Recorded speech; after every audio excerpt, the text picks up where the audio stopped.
Už jste tady?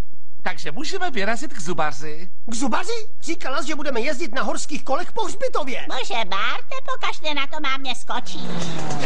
Ahoj, bando, představte si, Marč mě odpoledne veme zajezdit si po hřbitově. Jdeš taky k zubaři, tati? Ten hřbitov mi byl hned divnej, asi jsem si to moc psal. Zuby si čistíte vždy špatně. Pane Sims, nepoužíváte zubní nit pravidelně? Samozřejmě, v jednom kuse. Přijdu do obchodu s nitěma a oni hned... No ne, už jste tu zase, protože těch nití kupuju tolik. Tak se do toho dáme.